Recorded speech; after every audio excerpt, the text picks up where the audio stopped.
नमस्कार, मैं doctor Ramanivas Sharma Raman competitive session science और टेक्नोलॉजी का लेकर के बच्चों आपके सामने सभी बच्चों का, सभी लर्नर्स का बहुत बहुत स्वागत है। आज के सेशन में हमने circulatory system in plants part 1 लेकर के आपके सामने हैं। इसके पहले वाले करीब 10 वीडियो हमारे सर्कुलेटरी सिस्टम इन एनिमल्स पर आपने पढ़ा है। आप साइंस और टेक्नोलॉजी के सेशन में या सिलेबस में, चाहे पीएससी का हो, यूपीएससी का हो, नीट का हो या किसी भी कॉम्पिटिटिव एग्जाम का हो, उसमें सर्कुलेशन इन ऑर्गेनिज्म एक चैप्टर आपके सिलेबस में लिखा होता है। उसमें सर्कुलेशन इन ऑर्गेनिज्म का मतलब यह होता है कि चाहे वो एनिमल हो चाहे प्लांट हो, दोनों का आपको पढ़ना है। तो इस बात को क्लेरिफाई कर लीजिए कि आपको सर्कुलेशन यानी शरीर में तत्वों का आदान प्रदान जैसे एनिमल्स में ब्लड के द्वारा होता है, ऐसे ही पौधों में मिनरल्स का आदान प्रदान किन महत्वपूर्ण तंत्र के द्वारा होता है, किन महत्वपूर्ण ऑर्गन्स के द्वारा होता है, आज इसका डिस्कशन, थ्योरेटिकल डिस्कशन आपके बीच करने जा रहे हैं। आज कोई एमसीक्यू का सेशन नहीं है, सिर्फ थ्योरेटिकल वो महत्वपूर्ण पॉइंट हम आज आपके सामने डिस्कस करेंगे जो आपकी समझ में कम आते हैं, जो कॉम्पिटिटिव एग्जाम में ज्यादा पूछे जाते हैं। पहले चित्रों के माध्यम से हम आपको बता दें और फिर उसके टू द पॉइंट पार्ट 1 में और इसी को आगे कंटिन्यू करते हुए पार्ट 2 में भी शामिल करेंगे। एक चित्र आप देख रहे हैं, ट्रांसपोर्ट इन प्लांट। ट्रांसपोर्ट का मतलब होता है किसी भी चीज का एक स्थान से दूसरे स्थान तक जाना। आप जानते हो कि पानी जो है वो जमीन के अंदर है, पेड़ पौधे की जड़ जमीन के अंदर है और ये पानी पत्तियों के द्वारा बाहर के वातावरण में चला जाता है।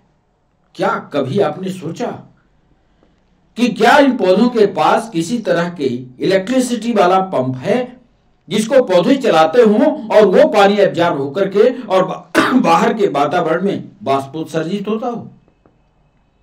यदि आपने ऐसा कभी नहीं सोचा तो आप सोचने के लिए मजबूर हो जाइए और सोचिए कि एक पौधा जिसके पास कोई बिजली नहीं, कोई हाथ नहीं, कोई पैर नहीं, एक स्थान पर खड़े होकर के वह नीचे के पानी को सोखता हुआ, लेता हुआ और बाहर के वातावरण में पहुंचाता है। और चूंकि ये सर्कुलेशन होता है, ये परिवहन होता है, इसीलिए इसको सर्कुलेटरी सिस्टम इन प्लांट्स के नाम से जानते हैं। यही पढ़ते भी हैं। कैसे सवाल आएंगे? पहले थ्योरी हम आपको पढ़ा दें 2-3 सेशन और फिर इसके बाद उन कठिन सवालों को आपके सामने लाएंगे जो आपकी परीक्षा में पूछे जाते हैं।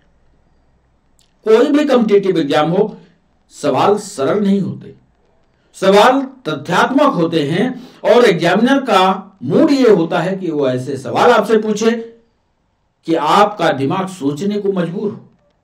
इसलिए कठिन से कठिन बातों को समझने की सरलता से कोशिश कीजिए। और चलिए सेशन की ओर। जो पहला डायग्राम हमने लगाया है और लिखा भी है कि मनुष्य में हार्ट होता है, धमनी होती है और सिरा होता है, इसी के द्वारा सर्कुलेशन होता है। आज यहां एक बात आप तय मान लीजिए कि पौधे में 2 तंत्र काम करते हैं जो परिवहन का काम करते हैं। एक तंत्र इसमें कहलाता है जाइलम और दूसरा तंत्र कहलाता है फ्लोएम। दोनों को अच्छी तरह से आप ये समझ लीजिए कि जैसे वहां हार्ट और आर्टरीज पढ़ते थे, पौधे के केस में हम जाइलम और फ्लोएम को पढ़ेंगे। जाइलम और फ्लोएम दोनों ये रचनाएं कैसी हैं, उसी को ध्यान में रखते हुए आपको याद होगा कि जो परिवहन करता था, जो शरीर के विभिन्न भागों में सप्लाई करता था, सप्लाई का मतलब जो धमनी थी उसको हम लाल रंग से बनाते थे, याद आया? यहां भी आज हमने वही तरह का चित्र आपके लिए बनाया। जो लाल कलर में दिख रहा है, ध्यान से देखिए, जो लाल कलर में दिख रहा है वो सप्लाई दिखा रहा है। देख रहे हैं? देख लीजिए, ये सप्लाई का डायरेक्शन है। और जो नीले कलर में है वो सप्लाई के डायरेक्शन को नहीं दिखा रहा, वापसी का डायरेक्शन दिखा रहा है। ध्यान से देखिए,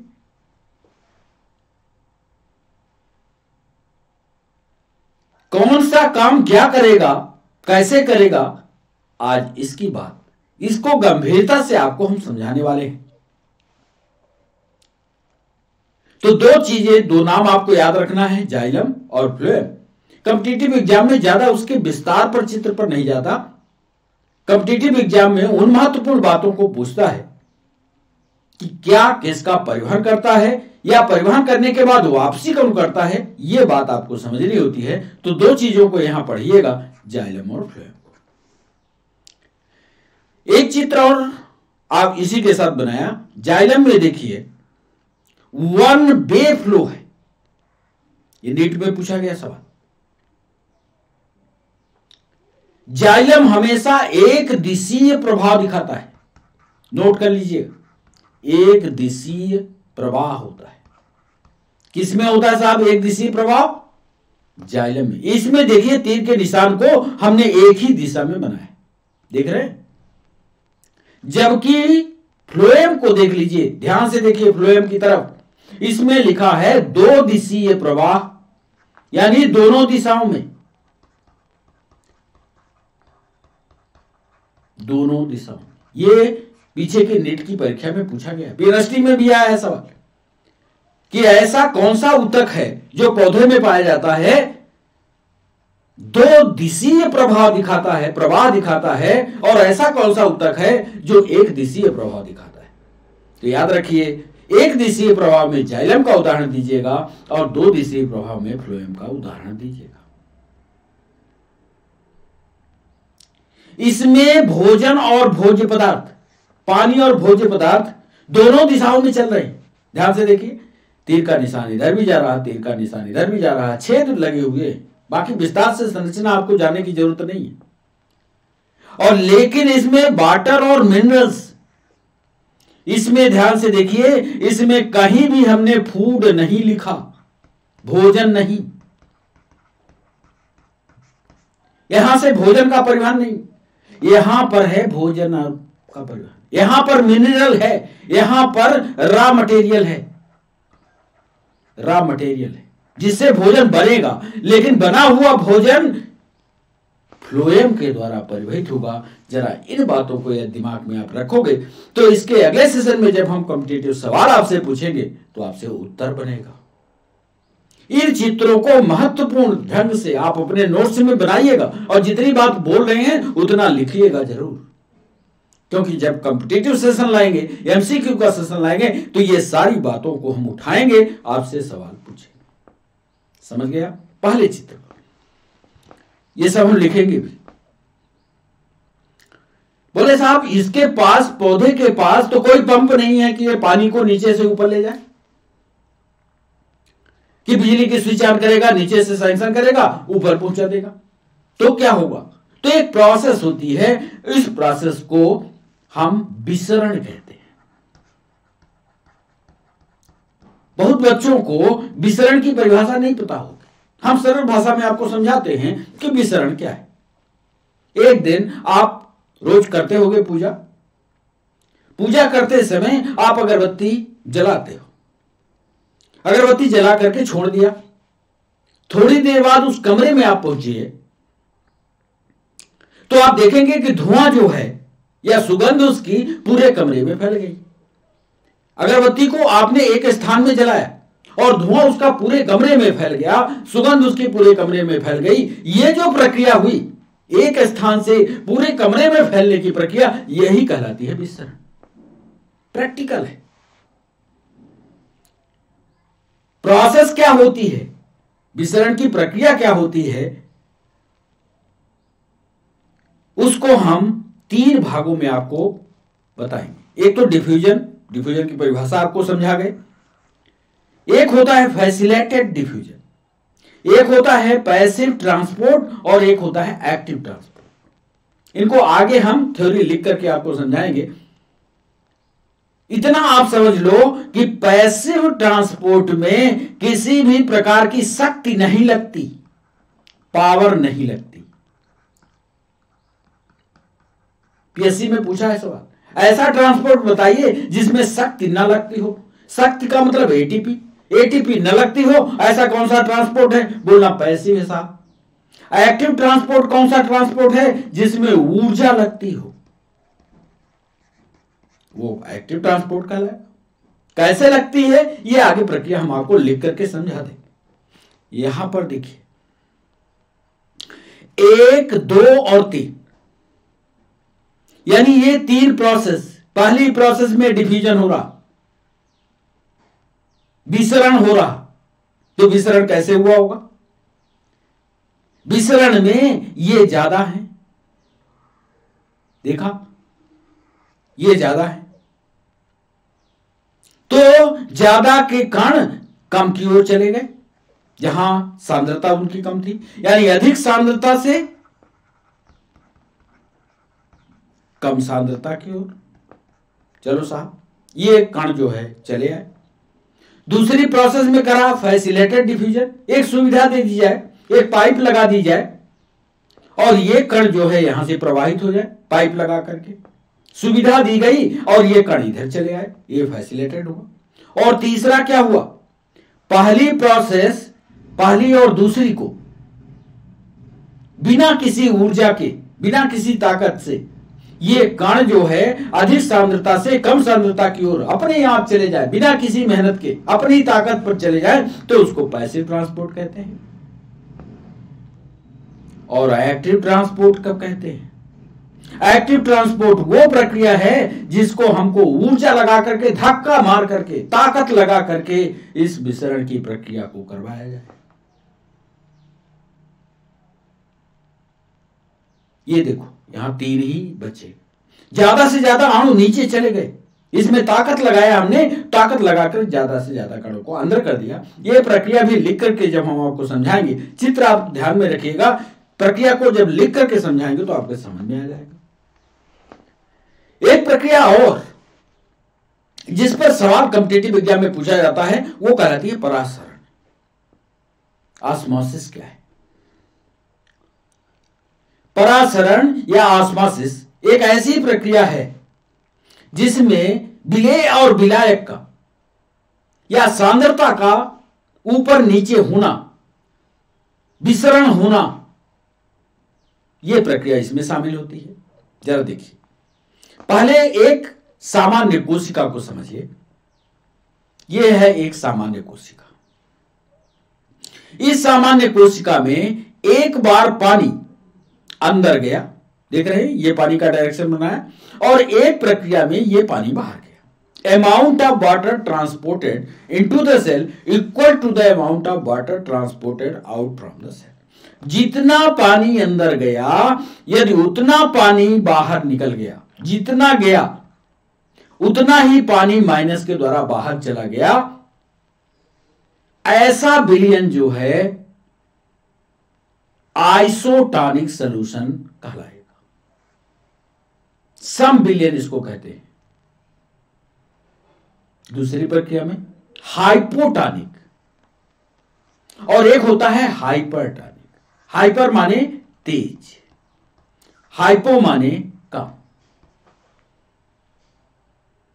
इस कोशिका में water is transported into the cell, पानी अंदर तो गया लेकिन वो पानी जितना गया उतना बाहर नहीं निकला, बाहर नहीं निकला। तो क्या होगा? ये कोशिका अपेक्षाकृत इस कोशिका से ज्यादा मोटी हो जाएगी कि नहीं, फूल जाएगी कि नहीं, और ये जो सॉल्यूशन बनेगा ये हाइपोटोनिक सॉल्यूशन। एक हाइपरटोनिक में देखो वही कोशिका जितना पानी गया उससे ज्यादा पानी निकल गया, ज्यादा पानी निकल गया। Solute concentration inside the cell is lower. यहां पर जो सांद्रता थी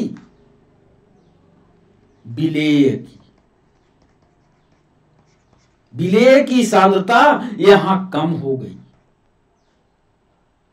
सॉल्यूट कंसंट्रेशन इनसाइड कम,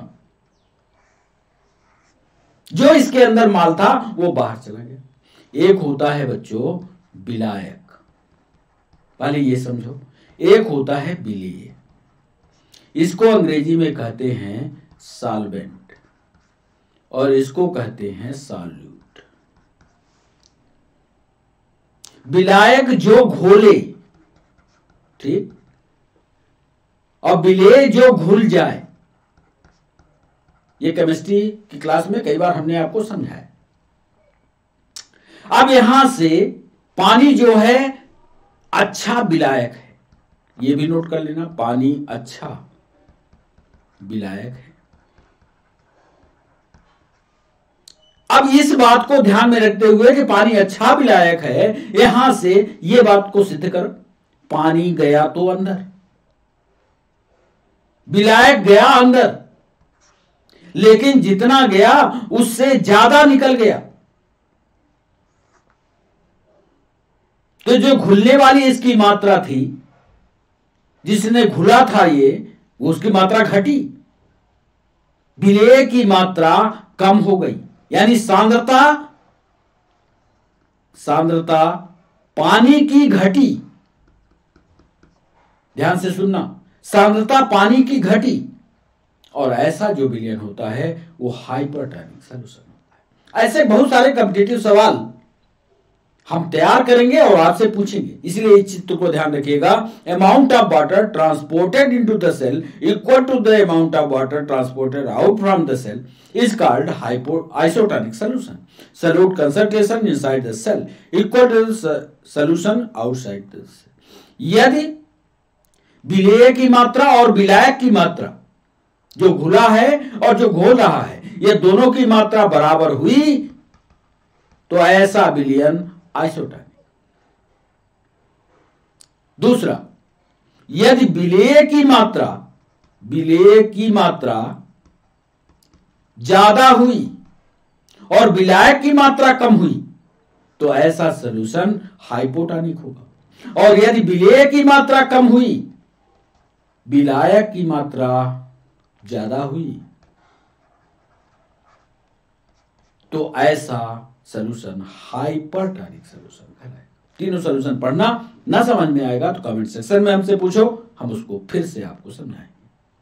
अब चलिए वो महत्वपूर्ण बिंदु, आपको जो नोट्स बनाने हैं उनको लिखा करके एक एक पॉइंट आपको समझाते हैं। पहला पॉइंट,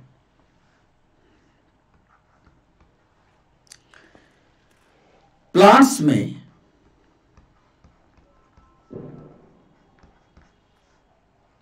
पदार्थों को एक स्थान से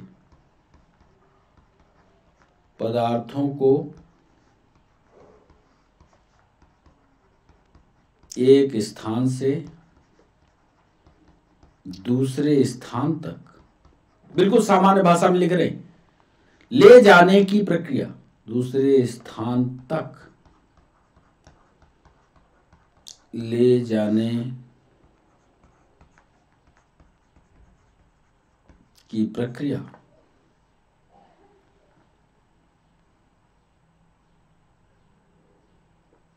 जंतुओं में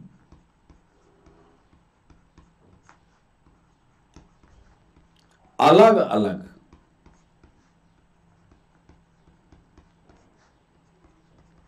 अलग प्रकार से होती है। प्लांट्स में पदार्थों को एक स्थान से दूसरे स्थान तक ले जाने की प्रक्रिया जंतुओं की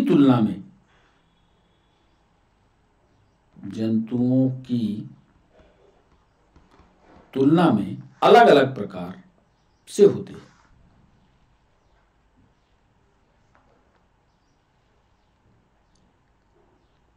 प्लांट्स में जिन मुख्य पदार्थों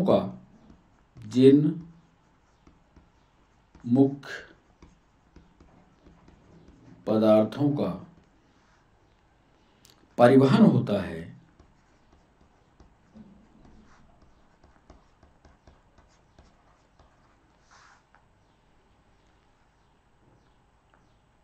वो जल है, खनिज है तथा ऑर्गेनिक मटेरियल है। अब वहां तो खून जाएगा नहीं, वहां तो हीमोग्लोबिन होगा नहीं, तो होगा क्या? पानी का परिवहन होगा, मिनरल्स का होगा और कुछ कार्बनिक पदार्थों का परिवहन होगा। चलिए, एक पॉइंट होगा। दूसरे महत्वपूर्ण पॉइंट को, खनिजों की लंबी दूरी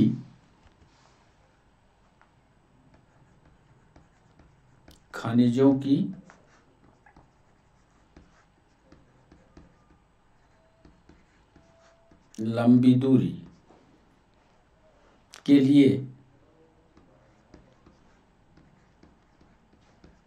अब ये कॉम्पिटिटिव पॉइंट है, खनिजों की लंबी दूरी के लिए परिवहन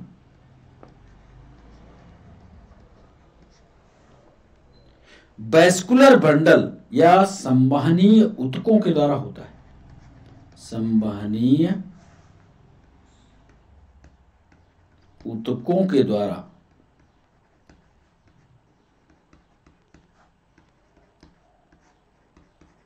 होता है, जिन्हें जाइलम और फ्लोएम कहते हैं।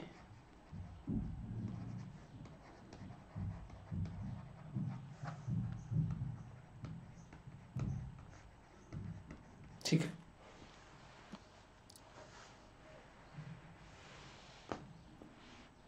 इसीलिए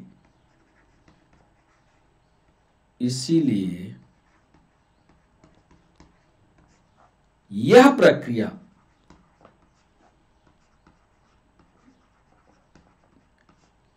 स्थानांतरण कहलाती है। स्थानांतरण, या इसी को ट्रांसलोकेशन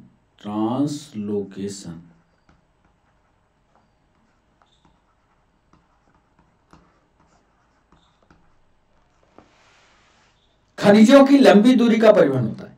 अब मान लो कैल्शियम नीचे से ऊपर गया, तो अब ये कैल्शियम वापस नीचे नहीं लौटेगा, फिर इसका भोज्य पदार्थ बनेगा, फिर कुछ नई चीज बनेगी और तब ये पौधे के विभिन्न भागों में जाएगा। हम लोग क्या करते हैं, हमारे शरीर में ब्लड जो है वही ब्लड हमारे शरीर में चारों तरफ दौड़ता है, सिर्फ ऑक्सीजन ले ली जाती है, उसकी जरूरी चीजें उसकी ले ली जाती है और फिर ब्लड को छोड़ दिया जाता है, तो इसको सर्कुलेशन कहते हैं। लेकिन इसमें पौधे से एक पर्टिकुलर चीज का ट्रांसलोकेशन हो जाता है, एक स्थान से दूसरे स्थान पर ट्रांसफर कर दिया जाता है। इसीलिए यह प्रक्रिया ट्रांसलोकेशन या स्थानांतरण कहलाती है। तो दो महत्वपूर्ण बिंदु। तीसरा महत्वपूर्ण बिंदु,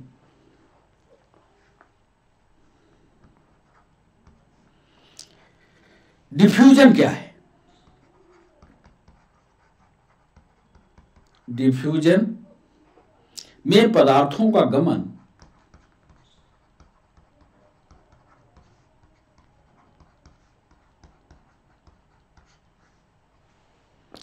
उच्च सांद्रता वाले क्षेत्र से, उच्च सांद्रता, हायर कंसंट्रेशन, उच्च सांद्रता वाले क्षेत्र से कम सांद्रता वाले क्षेत्र की ओर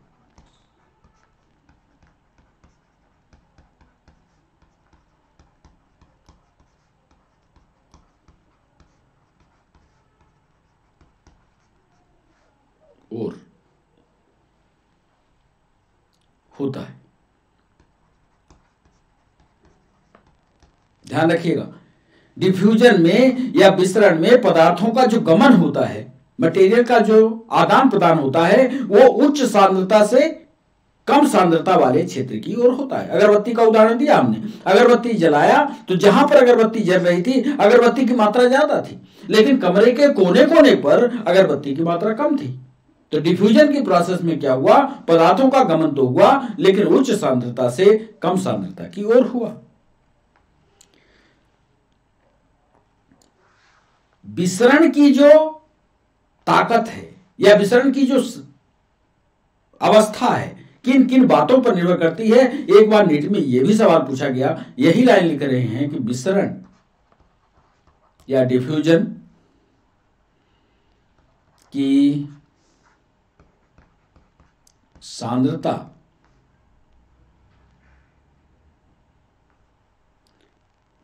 पारगम्यता, ये पारगम्यता परमेबिलिटी, विसरण की सांद्रता concentration of diffusion, permeability of diffusion,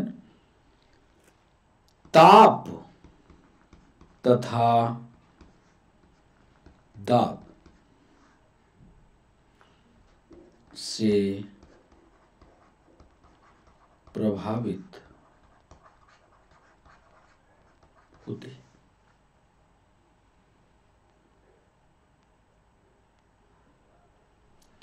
एक अभी हमने, आपको याद होगा डिफ्यूजन कितने प्रकार का होता है, कौन कौन सी प्रोसेस पर होता है, ये देखिए।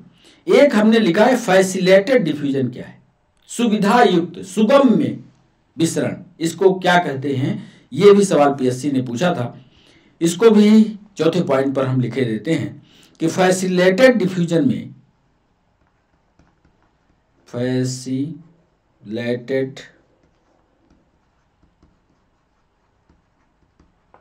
डिफ्यूजन में पदार्थों को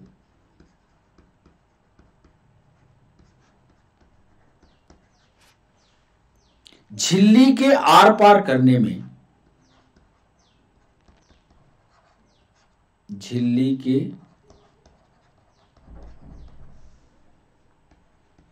आर पार करने में विशिष्ट प्रोटीन, विशिष्ट प्रोटीन मदद करते हैं।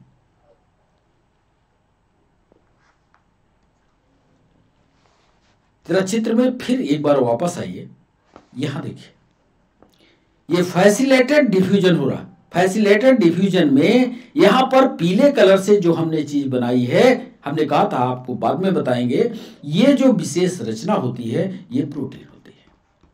एमपीएसआई ने सवाल पूछा था कि सुगम्य डिफ्यूजन में किसकी जरूरत होती है, ताकत की जरूरत है, ऊर्जा की जरूरत है, कि विशेष प्रोटीन की जरूरत है, कि सांद्रता की जरूरत है, कि किसी की जरूरत नहीं है। बच्चों जरा गंभीरता से इस प्रश्न को सोचना और लिखना कि यदि फैसिलेटेड डिफ्यूजन चाहिए, सुगम्य विसरण चाहिए, तो प्रोटीन, एक विशेष प्रकार की प्रोटीन जो पीले कलर से हमने बनाई है उसकी जरूरत होती है। अंदर है सवाल। यदि आप गंभीरता से थ्योरी पढ़ोगे तभी ये समझ में आएगा, इस चित्र को ध्यान में रखोगे तभी समझ में आएगा। तो ये फैसिलेटेड डिफ्यूजन में होगा। फैसिलेटेड डिफ्यूजन में पदार्थों को झिल्ली के आर पार करने में विशिष्ट प्रोटीन मदद करते हैं, लेकिन एक शर्त है कि इसमें ऊर्जा लगेगी कि नहीं, बताओ कमेंट सेक्शन में बताओ, ऊर्जा की जरूरत है कि नहीं। तुरंत लिख देना साहब इसमें तो ऊर्जा की जरूरत नहीं है, क्योंकि एक्टिव ट्रांसपोर्ट में सर ने बताया था कि उसमें ऊर्जा की जरूरत होती है, लिख लो। और इसमें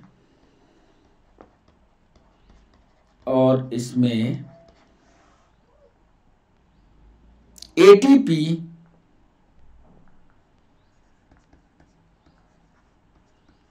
का व्यय नहीं होता,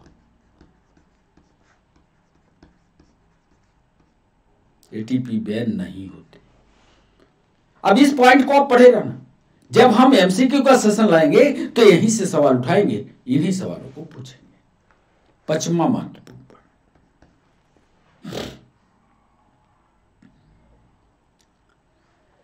फैसिलेटेड डिफ्यूजन पर और जो सवाल पूछे गए, फैसिलेटेड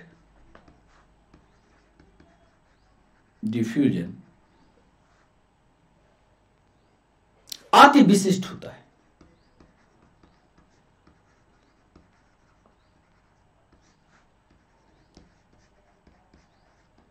अति विशिष्ट होता है। यह सेल्स को, पहले लिख लीजिए, यह सेल्स को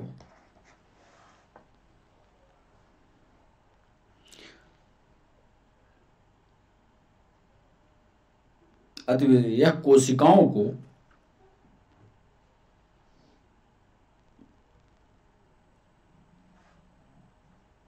चयन करने के लिए, पदार्थों के चयन करने के लिए, पदार्थों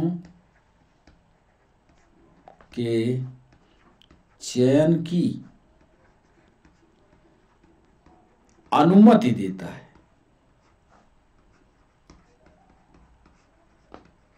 पदार्थों की चयन, कौन से पदार्थ आएंगे, इसके चयन की अनुमति देता है।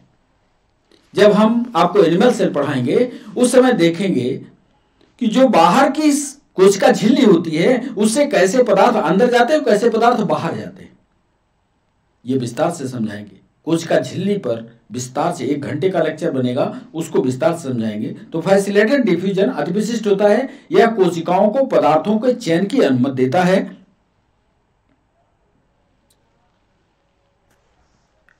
अब ये नीट में पूछा गया सवाल, यूपीएससी ने भी पूछा है। पोरीन नामक, पोरीन अंग्रेजी में लिख लेना, पोरीन,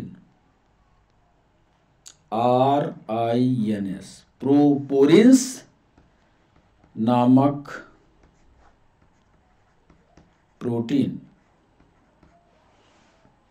पोरीन नामक प्रोटीन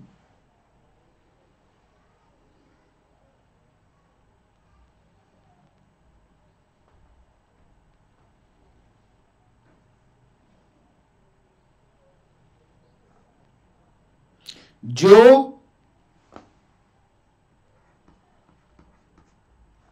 प्लास्टिड में, जो प्लास्टिड में, माइटोकॉन्ड्रिया में, माइटोकॉन्ड्रिया में तथा बैक्टीरिया में, तथा बैक्टीरिया में बड़े आकार के छिद्रों का निर्माण कर देती है, बड़े आकार के छिद्रों का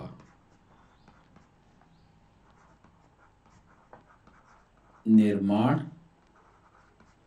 कर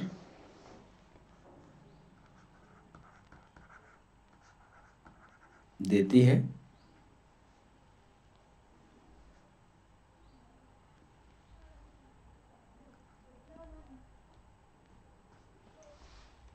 जिससे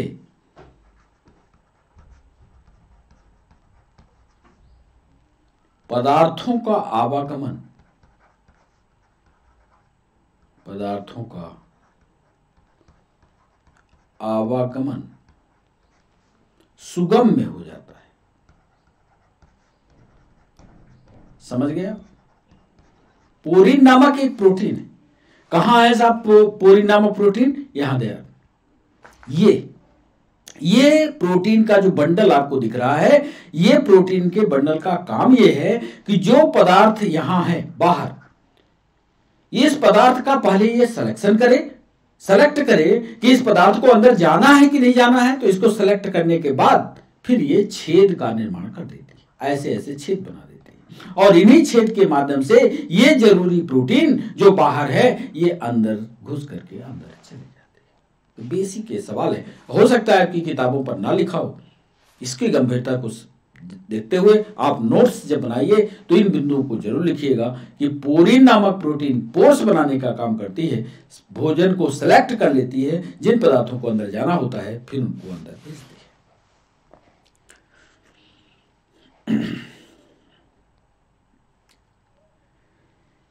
फैसिलेटेड डिफ्यूजन जो होता है, एक और चीज बता दें, कौन सा पॉइंट होगा ये, 6वां पॉइंट।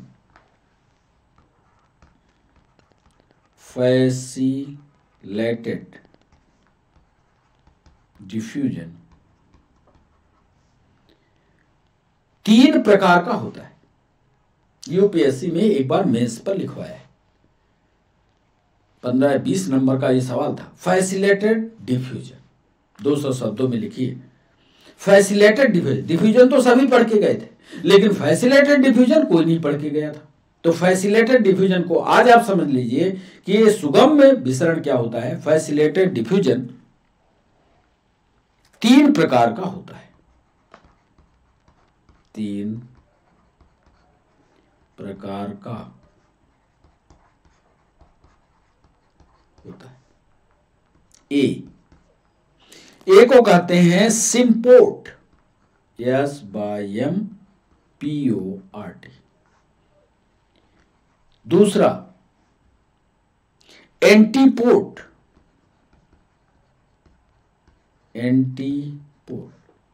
और सी एक तीसरा है यूनिपोर्ट। अब इसके बारे में ज्यादा विस्तार से जानने की जरूरत नहीं है, सिर्फ ये जानिए कि फैसिलेटेड डिफ्यूजन जो है 3 प्रकार का होता है। एक होता है सिम्पोर्ट, एक होता है एंटीपोर्ट, एक होता है यूनिपोर्ट। यूनि का मतलब एक, एंटी का मतलब उल्टा, और सिम का मतलब जुड़ा हुआ। बस इतना शाब्दिक अर्थ जानते रहिए, ज्यादा और गंभीर बायोलॉजी यहां जानने की जरूरत नहीं है। फैसिलेटेड डिफ्यूजन 3 प्रकार का होगा, सिम्पोर्ट, एंटीपोर्ट, यूनिपोर्ट। चलिए 7वां पॉइंट। अब यहां पर फैसिलेटेड डिफ्यूजन करवाने के बाद एक शब्द हमने पैसिव ट्रांसपोर्ट बताया। पैसिव ट्रांसपोर्ट में सीधा सीधा पाइपलाइन बन गई और ऊपर से नीचे चला गया, कोई मेहनत की जरूरत नहीं, कोई सिलेक्शन नहीं। लेकिन सबसे जरूरी है एक्टिव ट्रांसपोर्ट, जिसमें ऊर्जा की जरूरत होती है। इस पर विस्तार से आपको समझा दें। 7वें पॉइंट में लिखिएगा एक्टिव ट्रांसपोर्ट। एक्टिव ट्रांसपोर्ट सांद्रता के विरुद्ध, सांद्रता के विरुद्ध अणुओं को पंप करने में, सांद्रता के विरुद्ध, ध्यान सुन रहे, सांद्रता के विरुद्ध मतलब जो चीज ज्यादा है वो तो पक्का है कि ज्यादा से कम की ओर बहेगी, लेकिन यहां एक्टिव ट्रांसपोर्ट में क्या कर रहा है, जिधर ज्यादा है उधर और ठोक रहा है। तो एक्टिव ट्रांसपोर्ट सांद्रता के विरुद्ध अणुओं को पंप करने में, अणुओं को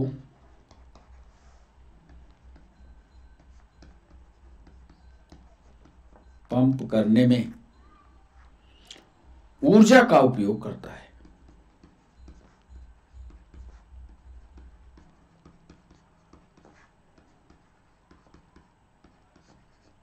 ऊर्जा का उपयोग करता है। सक्रिय परिवहन या एक्टिव ट्रांसपोर्ट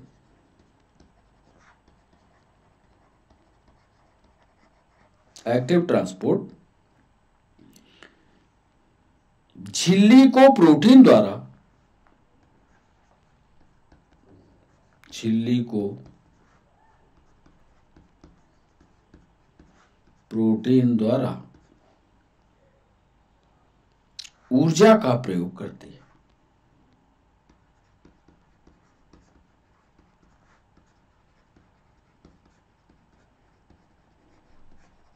कुल मिलाकर के आपको यहां यह सीखना है कि इसमें ऊर्जा का इस्तेमाल होगा और सांद्रता के विरुद्ध ठोकम ठुकाई कर देगा, ऊपर से नीचे भेज देगा।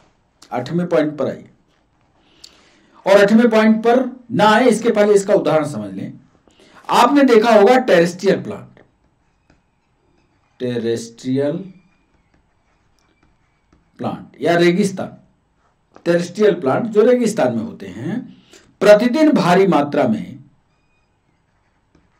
प्रतिदिन, उदाहरण इसलिए लिख रहे हैं कि थोड़ी आपको समझ, प्रतिदिन भारी मात्रा में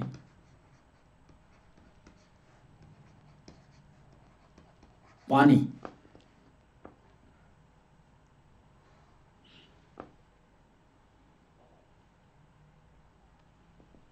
टेरेस्ट्रियल प्लांट जो होते हैं प्रतिदिन भारी मात्रा में पानी ग्रहण करते हैं,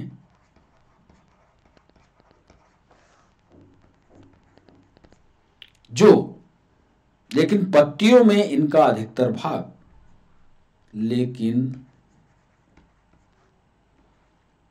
पत्तियों में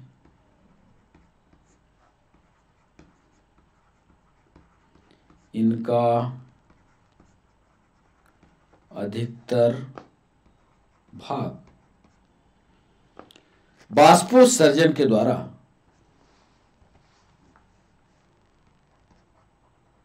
ट्रांसपोर्टेशन या बाष्पोत्सर्जन के द्वारा वातावरण में चला जाता है। सक्रिय परिवहन कब हुआ? जितना ही ये पानी की तलाश करेंगे, टेरेस्ट्रियल प्लांट जो होते हैं, रेगिस्तानी मरुस्थली जो होते हैं, उनके पास पानी की स्कैर्सिटी है, कम है, तो क्या करते हैं, ये बड़ी मेहनत करते हैं पानी को पकड़ने की, बहुत ज्यादा मात्रा में पानी पकड़ने की कोशिश करते हैं। लेकिन होता यह है कि सक्रिय परिवहन में, पानी की तलाश में, पानी खींचने के चक्कर में ज्यादा से ज्यादा इसकी पत्ती जो है बाष्पोत्सर्जन के द्वारा पानी उड़ा देती है। तो ये जो ट्रांसपोर्ट हुआ, ज्यादा पानी खींचा और पानी उड़ा दिया गया, इसमें ऊर्जा लगती है, और ये ऊर्जा का इस तरह से लगना जो है एक्टिव ट्रांसपोर्ट के हिस्से में आता है। अब एक पॉइंट ऑस्मोसिस का समझा दें आपको।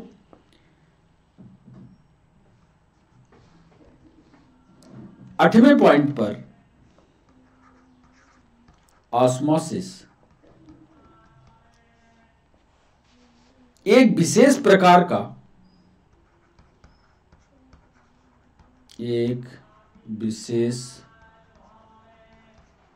का विसरण है। डिफ्यूजन ये भी है, एक विशेष प्रकार का विसरण है जिसमें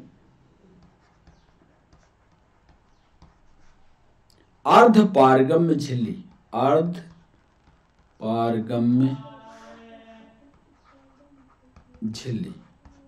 यानी सेमी परमिएबल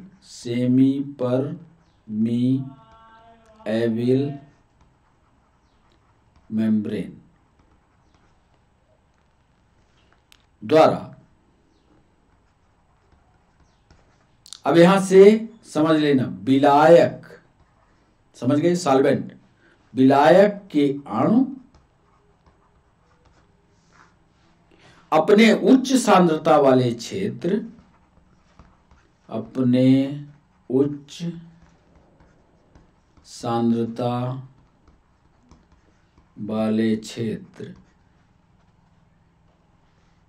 से निम्न सांद्रता वाले क्षेत्र की ओर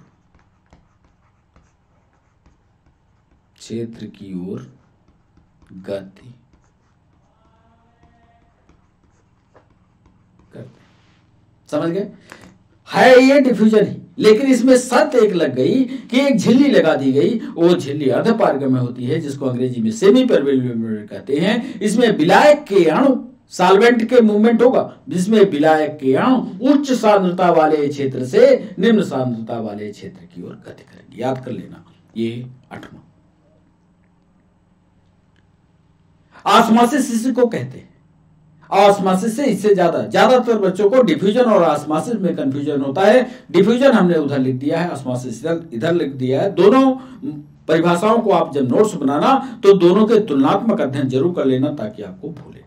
एक और प्रक्रिया लिख करके फिर सेशन को समाप्त करेंगे। पादप कोशिकाओं में, प्लांट सेल या ऊतकों में जल की गति या टिश्यू में पानी की गति या मूवमेंट के प्रति व्यवहार उसके आसपास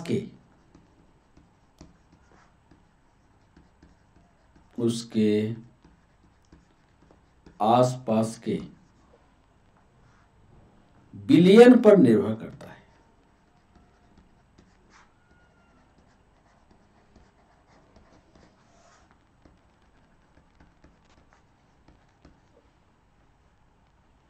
जब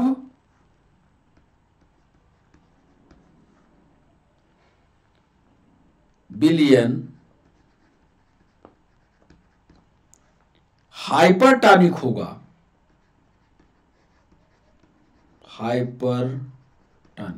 हाइपर का मतलब तेज, हाइपरटॉनिक होगा,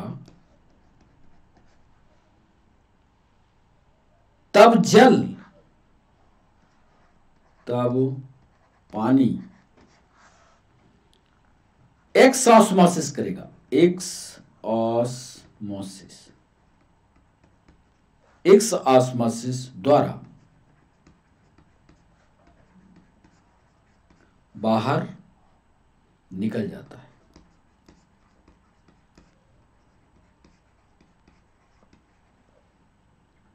तथा कोशिका तथा सेल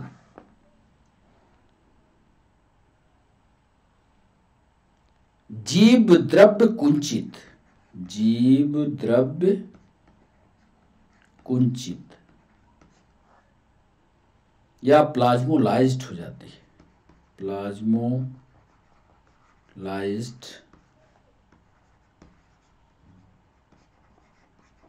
हो जाती है।